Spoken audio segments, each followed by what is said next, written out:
The World Baseball Classic is getting closer, and everywhere you look, online, in the streets, in every baseball conversation, people are talking about it. The big powerhouses like the United States, the Dominican Republic, Japan and Venezuela are loading up, but there's one team barely being talked about that might surprise everyone: Puerto Rico. And this year, Puerto Rico could bring some serious firepower thanks to a few potential high-level additions like Nolan Arenado, Seth Lugo, George Springer, and Detroit's power-hitting outfielder Riley Greene. Offensively, this lineup can absolutely damage anyone. The questions come on the pitching side, and defensively the outfield has some holes. But Puerto Rico knows how to play short tournaments. They've proven it again and again, and with the talent they can put together, don't be shocked if they fight their way into another final. Leading off, George Springer. He's coming off a huge 2025 season and played through injuries in the postseason and still produced. Springer brings power, contact, speed, discipline, everything you'd want at the top of the order. Last season with Toronto, he hit over 300. Blasted more than 30 homers, drove in over 80 runs, and stole close to 20 bags with an OPS just under 1,000. If he commits, he instantly changes this lineup.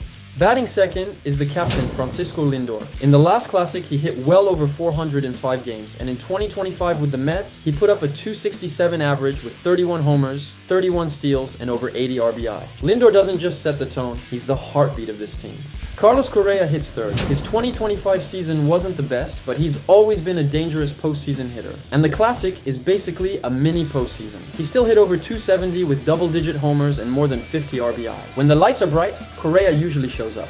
Fourth is Nolan Arenado, who already said he wants to play for Puerto Rico. In the 2023 Classic, he hit close to 400 and drove in multiple runs. If he brings anything close to that and adds his elite glove, Puerto Rico has a real anchor in the middle of the lineup. His numbers in 2025 weren't great, hitting around 230 with 12 homers, but the experience and defense matter.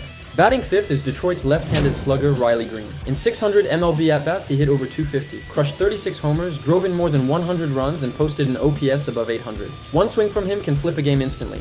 Sixth is El Mago, Javier Báez. He looked great in the last Classic, hitting over 360 with power and clutch hits. His MLB 2025 season was decent too, around 257 with double-digit homers and almost 60 RBI.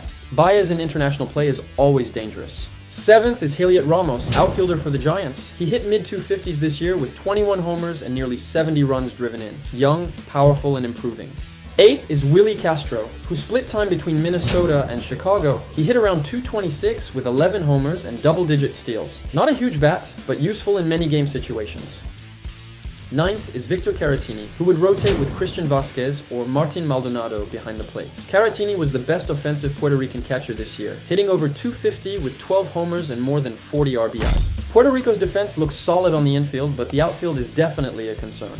Behind the plate, Puerto Rico would roll with Víctor Caratini, sharing time with Christian Vázquez, who's the stronger defender. Caratini brings good blocking but struggles throwing runners out, so against fast teams you'll probably see Vázquez and even Martín Maldonado coming in for extra security.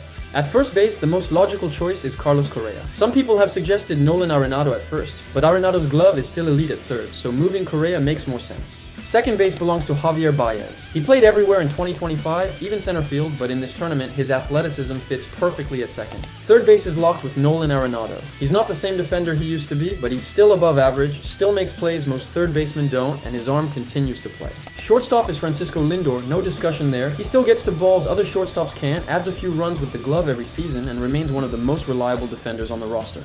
The outfield, though, has more issues. Riley Greene in left doesn't grade out well defensively. Below average arm and range, costing his team several runs this past season. Springer in center field also graded poorly, missing plays an average center fielder makes and losing runs with his arm despite throwing hard. That's why Toronto moved him to right at times. And in right field, Willi Castro has some of the weakest defensive metrics. Below average range and costing multiple runs. Offensively, this team is stacked, but defensively, the outfield is definitely a concern. On the bench, Puerto Rico has depth. MJ Meléndez, José Miranda, Christian Vázquez, Vimael Machin, Jonathan Rodriguez, Darrell Hernaiz, Eddie Rosario, Emmanuel Rivera, and Martín Maldonado. A mix of bats, experience, and situational players who can help late in games. The pitching rotation starts with José Berríos, who made more than 30 starts with a mid-4 ERA, nearly 140 strikeouts, and steady innings. Not an ace, but reliable. Behind him is Seth Lugo from Kansas City, who posted a similar ERA, over 120 strikeouts, and close to 150 innings. The third starter would be Jonathan Bermudez, who pitched in China this year with an ERA just under 5. And the fourth would be Eduardo Rivera, who has struggled in Puerto Rican Winter Bowl with an ERA above 6. The bullpen is where Puerto Rico shines. Edwin Díaz returns after a monster year with the Mets, winning National League Reliever of the Year thanks to a 1.63 ERA, almost 100 strikeouts, and nearly 30 saves. Emilio Pagán also brings high-level stuff, a 2.88 ERA, more than 80 strikeouts, and over 30 saves with Cincinnati. Fernando Cruz from the Yankees adds another strong arm with a mid-3 ERA and excellent strikeout numbers. And rounding out the bullpen are Alexis Díaz, Jorge López, Jose Espada, Giovanni Moran, and Lou Triviño, a deep group that can handle tight games. Puerto Rico isn't perfect. The rotation has questions, the outfield defense is shaky, and some hitters are inconsistent. But this team can absolutely hit, and in short tournaments, lineups like this can get hot and beat anyone. Add the energy, passion, and chemistry Puerto Rico always brings to the Classic, and this team could easily shock the world again. Don't sleep on them. Puerto Rico is coming in dangerous.